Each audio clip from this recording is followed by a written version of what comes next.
Olá, meus queridos, a paz do Senhor Jesus. Estamos de volta para mais uma aula da nossa escola bíblica Pão da Vida. Essas aulas que têm trazido bastante conteúdo bíblico para a nossa fé, né? A nossa aula de hoje é sobre a primeira viagem missionária de Paulo. O nosso texto áureo está em Atos 13, versículo 2. E servindo eles ao Senhor e jejuando, disse o Espírito Santo: apartai-me a Barnabé e a Saulo para a obra a que os tenho chamado. Esse foi o versículo base do chamamento de Paulo e Barnabé para comporem a primeira dupla missionária da época da igreja. E a verdade prática, nós encontramos aí esse pensamento. A obra missionária nasce da direção do Espírito Santo em meio à consagração da igreja. Eu acho muito interessante isso aqui, porque a obra missionária ela é baseada nessas duas coisas: a direção do Espírito Santo e uma vida consagrada pela igreja. Quando a igreja vive uma vida de oração, de consagração, Deus, o Espírito Santo, dará a direção para realizar a sua obra. As leituras diárias já foram praticadas. A leitura bíblica em classe está em Atos 13, versos 1 a 3. E na igreja que estava em Antioquia, havia alguns profetas e doutores, a saber, Barnabé, e Simeão chamado Níger, e Lúcio Cirineu, e Manaém, que fora criado com Herodes o tetrarca, e Saulo. E servindo eles ao Senhor e jejuando, disse o Espírito Santo: apartai-me a Barnabé e a Saulo para a obra que os tenho chamado. Então, jejuando e orando e pondo sobre eles as mãos, os despediram.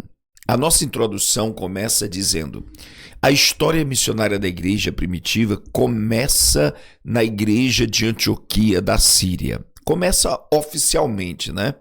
Porque já havia uma obra missionária em Atos capítulo 8, Filipe em Samaria. Já havia uma obra missionária de Pedro na casa de Cornélio em Atos 10. Mas é aqui no capítulo 13 que começa oficialmente a obra missionária da igreja primitiva. Tal é que a cidade de Antioquia da Síria foi conhecida como berço das missões mundiais. Está aqui, ó, berço das missões mundiais, das missões modernas. Porque foi aqui nessa igreja que começou realmente aquele esforço para ir a outros lugares com a estratégia, com planejamento, né, dos apóstolos, dos discípulos que avançaram para outros territórios, outras geografias, levando o evangelho. Então, oficialmente começa em Antioquia da Síria. Olha só, Antioquia da Síria. Uma igreja iniciada por novos convertidos e que passou pelo processo de discipulado através ou pela instrumentalidade de Barnabé e Saulo. É muito interessante isso aqui, irmãos. É uma igreja que começa com novos convertidos, olha, ela começa pelo esforço de novos convertidos e ela sofre o discipulado através de Barnabé e Saulo. O que significa isso? Que uma igreja missionária é uma igreja que precisa unir a força da fé nova convertida, a força, o impulso da conversão, juntar com o discipulado, a experiência, a maturidade espiritual. Se nós conseguimos unir essas duas coisas, teremos uma igreja fortíssima na obra missionária. Em primeiro lugar, a igreja madura torna-se igreja missionária. O discipulado de um ano, Atos 11, 26, diz que durante um ano, né, Barnabé e Paulo passaram ali em Antioquia, ensinando, orientando a igreja. Durante um ano intenso de ensino e treinamento, os discípulos em Antioquia amadureceram. para a fé cristã. E foi em Antioquia. Olha só essas palavras aqui, ó. Foi em Antioquia que pela primeira vez os discípulos foram chamados de cristãos. O que quer dizer isso? O discipulado foi tão bem feito, o discipulado foi tão profundo, o discipulado foi tão intenso, que os discípulos começaram a se parecer com Jesus Cristo. E quem conhecia os discípulos de Antioquia passaram a chamar de cristãos, que significa pequeno Cristo, ou uma representação de Cristo, uma imitação de Jesus Cristo, né? Então é interessante dizer isso, que o ensino correto, o ensino profundo da palavra traz o caráter de Cristo para a igreja. E o ensino da palavra na igreja de Antioquia fez com que aquela igreja crescesse em amor por vidas, por alcançar vidas para o reino de Deus, né? Em segundo lugar, olha, a igreja, o quadro de obreiros daquela igreja. Depois de um ano de ensino, antes havia uma igreja fervorosa, uma igreja alegre, mas depois de um ano de ensino, nós observamos pela Bíblia que a igreja apresentava um quadro de líderes muito significativo, onde Saulo era o mais novo convertido. Se você voltar aqui para o texto, você vai ver aqui a lista de obreiros no texto. Barnabé era o primeiro, porque era o mais veterano, era o mais velho, era o mais experiente, né? E ele era contado entre os apóstolos, ele era muito querido pelos apóstolos. E o último é Saulo, que praticamente é o mais novo na fé, né? E eles estão aí, olha, já com profetas e mestres, doutores e profetas, como diz aqui o texto da Sagrada Escritura, né? Profetas e mestres. Então nós entendemos, irmãos amados, que uma igreja que tem ensino da palavra, ela não perde o primeiro amor. Uma igreja que tem ensino da palavra, que levanta profetas, que levanta doutores da palavra, mestres da palavra, ela não esfria.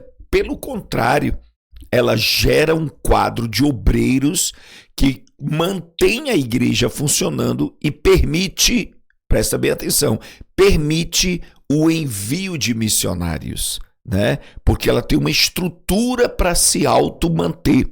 O grande problema nos dias de hoje é que muitas igrejas não conseguem gerar um quadro de obreiros, de membros que mantenham a igreja funcionando. Não querem vir para o culto, não querem ser obreiros, não querem liderar culto, não querem pregar, não querem orar. Como que a igreja vai se manter, né? Ela fica fluida e não consegue ter uma estrutura sólida como aconteceu na igreja de Antioquia. Aí, tornando-se missionária, após o amadurecimento, vem os compromissos, vem os desafios. A igreja recebe direção do Espírito Santo, uma espiritualidade pertinente para enviar Barnabé e Saulo. Impondo as mãos em concordância, autorizaram os primeiros missionários. Olha quanta coisa a gente aprende aqui. Primeiro, o amadurecimento, ele traz compromissos e desafios. Uma igreja menina, uma igreja infantil, ela vai se restringir a fazer cultos alegres. Cultos alegres. Aqui nós precisamos ter muita coragem para reconhecer isso. Uma igreja infantil, ela vai continuar fazendo festas para si mesma. Festas fechadas em si mesma, esquecendo-se da grande comissão, da grande responsabilidade missionária, de ganhar vidas, de pregar o evangelho, né? Uma igreja infantil, mas uma igreja madura vai despertar para os compromissos e para os desafios da obra de Deus. E tem mais aqui, o Espírito Santo deu direção para enviar Barnabé e Saulo. Isso fala de uma espiritualidade pertinente, gente. O que é uma espiritualidade pertinente? É uma espiritualidade que entende o desafio, é uma espiritualidade que sai de si mesma, é uma espiritualidade que se lembra de Nínive, não apenas de pedir a salvação no ventre do peixe, o livramento do ventre do peixe, mas se lembra de Nínive, se lembra do desafio missionário. Muita espiritualidade cristã nos nossos dias é apenas uma vitrine de bijuteria religiosa. Muita espiritualidade das igrejas hoje é só uma vitrine de fogo, de espiritualidade, mas poucos ali têm compromisso de ganhar almas para Jesus, de levar novas pessoas a Cristo Jesus. E um dos principais sinais da maturidade cristã é levar outras vidas a Cristo Jesus. Amém?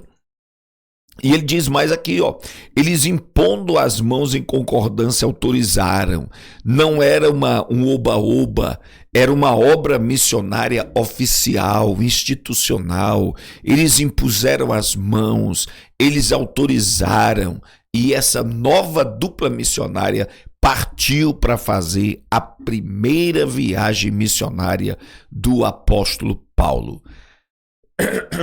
Nosso segundo ponto foi o primeiro lugar onde o evangelho chegou através de Barnabé e Paulo, que foi em Chipre.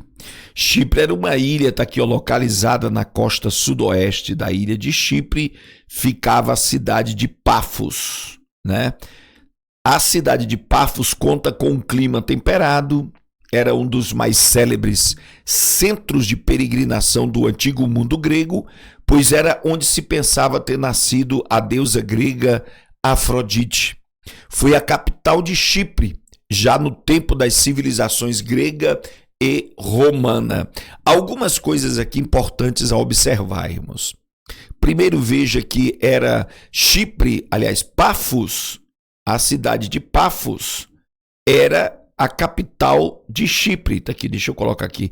A capital de Chipre. E é interessante observar que tanto Barnabé quanto Saulo foi discipulado, foi treinado por Barnabé nessa obra missionária, eles tinham sempre foco nas grandes cidades, nas cidades estratégicas, nas cidades importantes, porque a partir dessas cidades eles poderiam alcançar as cidades menores, as cidades menos expressivas. Ganhando uma base, ganhando pessoas numa cidade estratégica, numa cidade grande, eles teriam recursos, teriam mão de obra, teriam pessoas, estrutura para ir alcançar as cidades pequenas. Por isso eles foram logo direto para Pafos para pregar o evangelho naquela cidade histórica, Eles acreditavam que ali tinha nascido Afrodite, a deusa da beleza, da fertilidade grega, Então, era uma cidade importante na estratégia missionária. Vamos lá. O procônsul Sérgio Paulo, aí nessa mesma cidade, veja só, Sérgio Paulo foi o procônsul romano, era um governador de Chipre, era o governador romano da ilha, durante o reinado do imperador Cláudio. Esse procurador, esse governador de Chipre, chamado Sérgio Paulo, ele se mostrou profundamente interessado no evangelho. Isso é muito forte. Quando você está evangelizando, quando você está fazendo obra missionária, você tem que prestar atenção no interesse das pessoas. O interesse pelo evangelho é produzido pelo Espírito Santo. Se uma pessoa está interessada em ouvir, ela dá atenção, ela se cala, ela ouve, ela olha para o folheto, ela quer que você leia a Bíblia, isso é sinal que o Espírito Santo está operando na vida dela. Foi o que aconteceu com Sérgio Paulo. Ele se interessou e Barnabé e Paulo começaram a pregar o evangelho para eles. Elimas, o encantador que estava acompanhando Sérgio Paulo, ele tenta impedir, Ele parece ter se aproveitado de uma falsa espiritualidade, Para quê? E controlar o governador de Chipre, De controlar o governador de Chipre. Você sabia que isso é muito comum? Existem muitas pessoas ricas, poderosas, que são facilmente influenciadas por falsos profetas. Eles estão tão atrás de mensagens bonitas, de mensagens esperançosas, de profecias maravilhosas, que eles são facilmente enganados por falsos profetas. E esse Elimas, o encantador, estava manipulando a fé do procônsul Sérgio Paulo, do governador. Foi quando Paulo confrontou e destruiu o poder daquele cego, daquele mágico que ficou cego. E diante desse milagre, houve a conversão do procônsul romano Sérgio Paulo, né? Por isso que o missionário precisa ter autoridade de Deus para fazer confronto, para confrontar os espíritos do engano. Saulo passa a ser chamado de Paulo a partir do versículo 9. Vejam bem, meus irmãos. Não foi Deus que mudou o nome de Saulo para Paulo. Ele era também conhecido por Paulo, né? Ele era também conhecido por Paulo, sabe? Então não foi uma mudança específica, direta de Deus, mas no texto bíblico, a partir desse momento, ele passa a ser chamado Paulo. Era natural que, ao iniciar o seu apostolado entre os gentios, Paulo priorizasse o seu nome romano, né? Resumindo, Deus não mudou o nome de Saulo. O próprio Saulo é que, no propósito de melhor alcançar os gentios, usava o seu nome romano durante as suas muitas viagens, que o nome romano seria Paulus, né? Paulus. Então ele deixa o nome hebraico, que é Saulo, para utilizar o nome romano, já que ele era um hebreu com duas cidadanias. Ele era romano, mas ele também era judeu. Ele passa a usar o nome Paulo.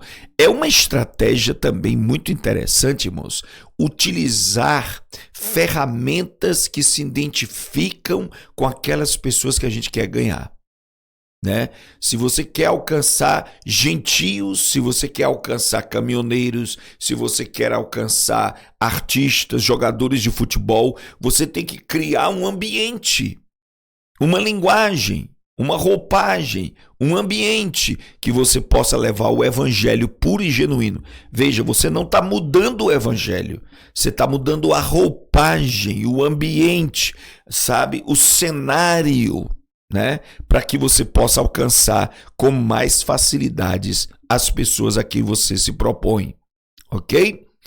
3. O evangelho em Antioquia da Pisídia. Não é mais Antioquia da Síria, é Antioquia da Pisídia. Eles chegam a Perge da Panfilha. O único acontecimento que chama a atenção nessa passagem é o abandono da viagem por João Marcos.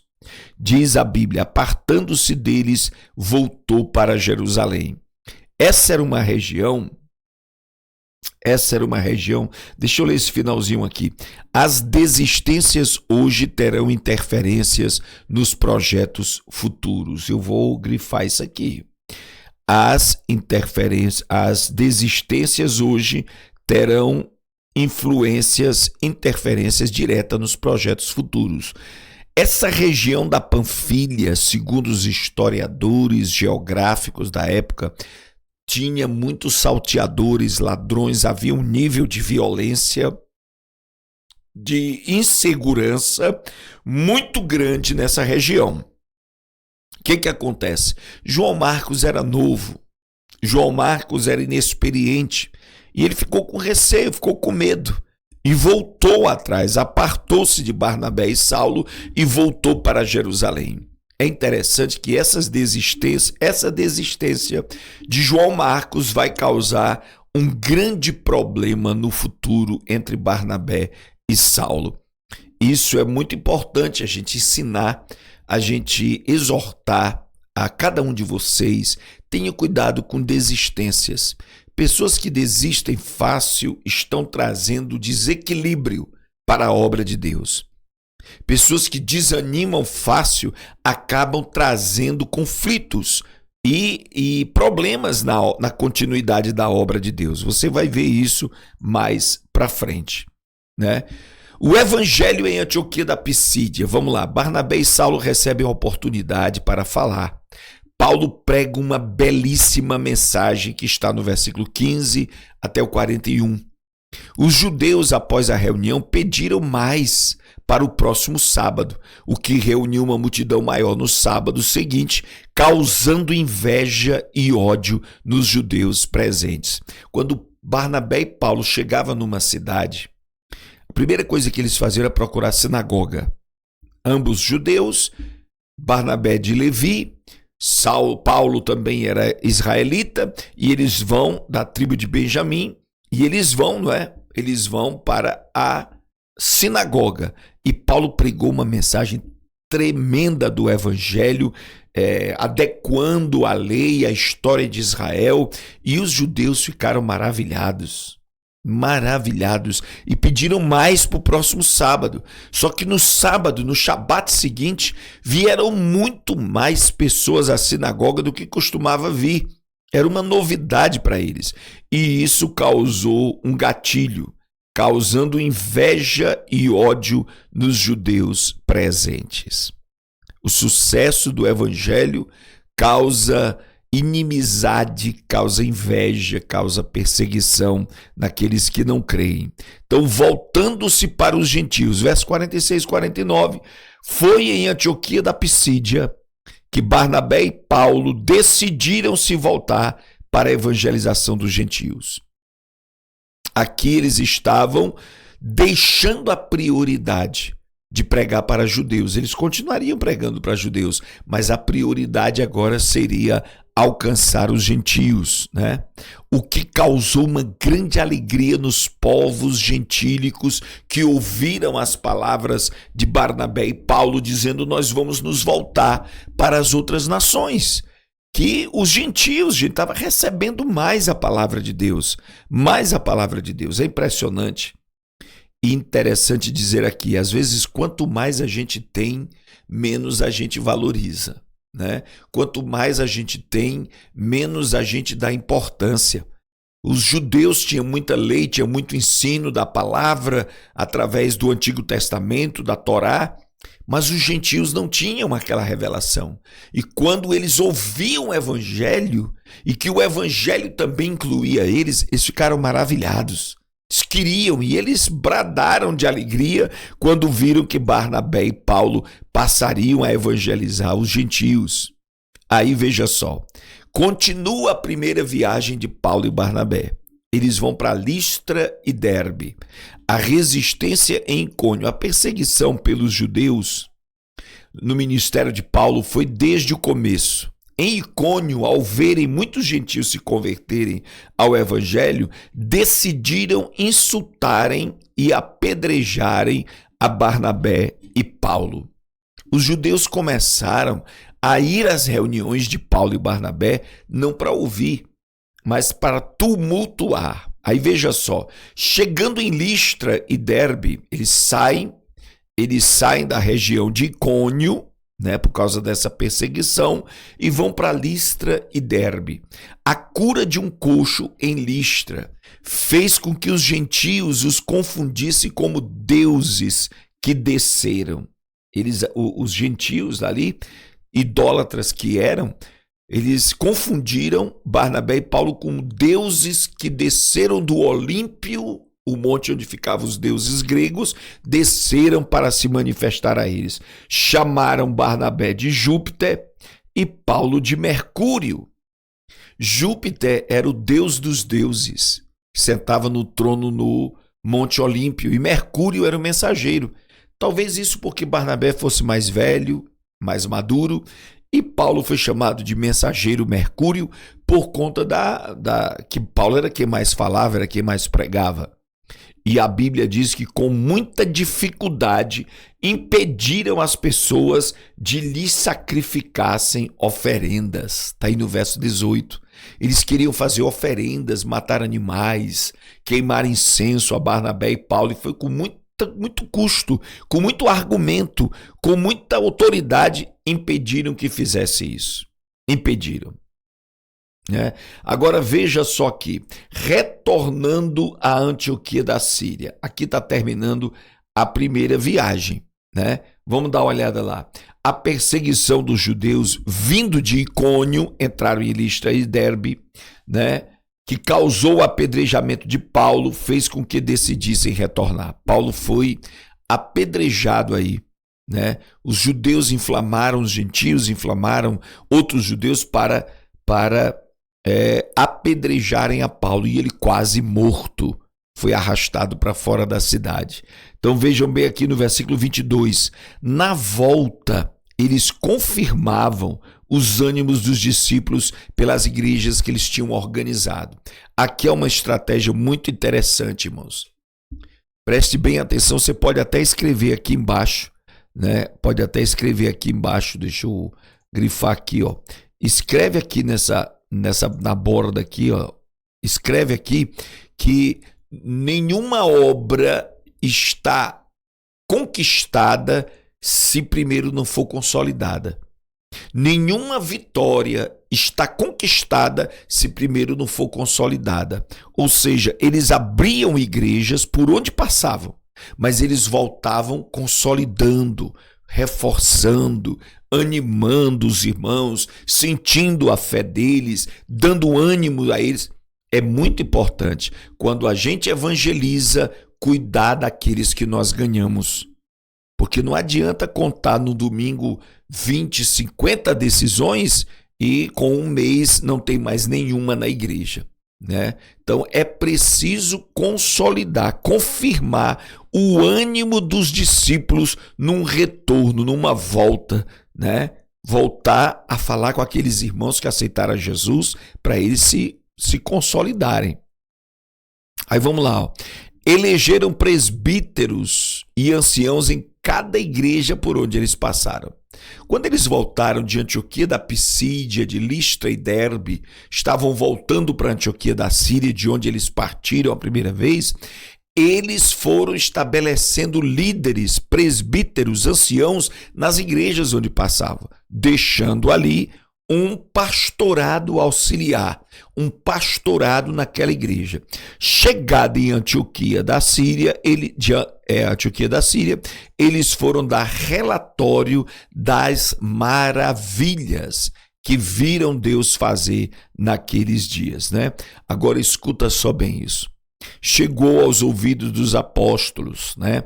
Que gentios estavam se convertendo, que gentios estavam se tornando cristãos, e alguns judeus convertidos queriam que os cristãos guardassem a lei.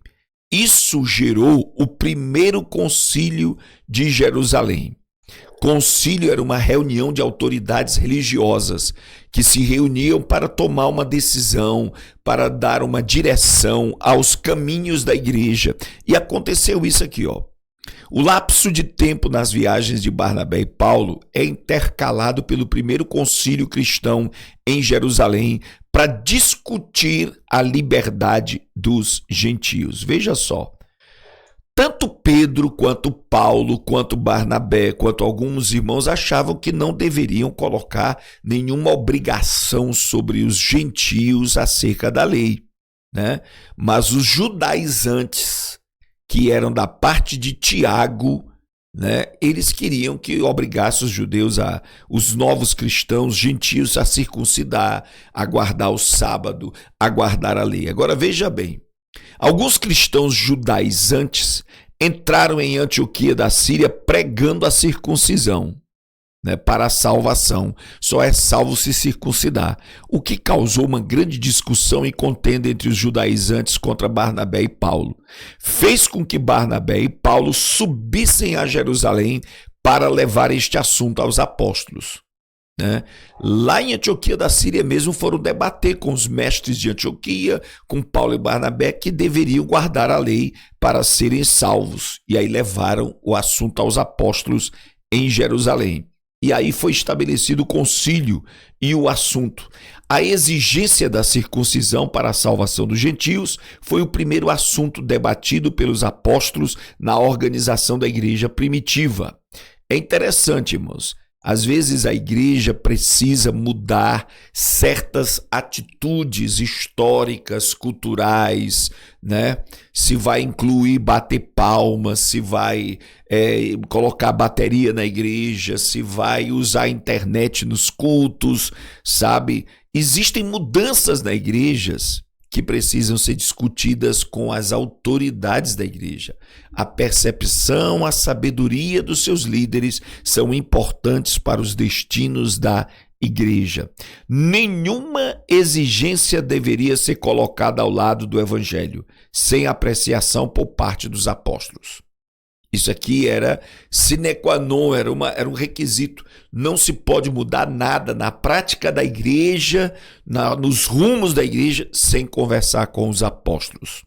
Pedro e a defesa dos gentios. No capítulo 15, versos 7 a 11, a discussão se fortalecia quando o apóstolo Pedro se levantou e expôs com muita propriedade uma defesa em favor dos gentios. Como os gentios ouviram o evangelho através dele. Colocar julgo sobre os gentios que nem os pais levaram. São pontos da mensagem da defesa de Pedro, contando a história de Cornélio em Atos 10. Né? E ele diz aqui: cremos que seremos salvos pela graça do Senhor Jesus Cristo, como eles também. Então, Pedro foi radicalmente contra a obrigatoriedade da lei para os gentios convertidos. E aí veio as conclusões de Tiago, né? Após as palavras de Pedro e a explanação de Barnabé e Paulo, Tiago, aparentemente bispo de Jerusalém, isso aqui é importante colocar, né? Tiago, segundo os historiadores, ele era bispo em Jerusalém, era uma autoridade maior em Jerusalém. Explanou suas conclusões e propostas diante da opinião de todos os apóstolos. Foram muito bem recebidas pelos demais essas conclusões. E aí, a comissão do concílio enviou aos gentios uma carta por mão de Barnabé e Paulo, né? Também pareceu bem aos apóstolos criar uma comissão para enviar a Antioquia com as resoluções do concílio. Comissão esta formada por Paulo, Barnabé, a saber, Judas, chamado Barsabás, e Silas, homens distintos entre os irmãos. Veja que coisa interessante. Estavam em Jerusalém debatendo se deveriam forçar os gentios convertidos a guardar a lei. Foi debatido, Pedro defendeu os gentios, Paulo e Barnabé também defenderam a liberdade dos gentios, né? E Tiago, depois de muitas discussões, junto com os apóstolos, concordaram que eles deveriam apenas se eximir de carne sufocada, do sangue, né? Porque era muito utilizado nas feitiçarias da época, no paganismo da época, então deveriam evitar qualquer identificação com o paganismo, né? Mostrando uma ruptura dos gentios convertidos para viver o evangelho de Jesus. E aí, Paulo e Barnabé, Judas, também chamado Barsabás, e Silas levaram uma carta para Antioquia da Síria com as decisões dos apóstolos acerca do evangelho para os gentios. Que coisa maravilhosa, né? Até hoje tem muitas igrejas que colocam muitas exigências para a pessoa se converter, para a pessoa servir a Deus, né? Quando nós devemos ser facilitadores para que essas pessoas tenham uma experiência com Deus. A experiência com Deus é que vai determinar a mudança de vida deles. A lei tem que ser escrita nos corações, não observada na letra que mata, na letra, na pedra, na rocha. Queridos, nós vamos ficando por aqui com essa aula maravilhosa. Estude novamente, pegue algumas coisas que nós falamos aí, medita, tá? E que Deus abençoe poderosamente. Até a nossa próxima aula, em nome de Jesus.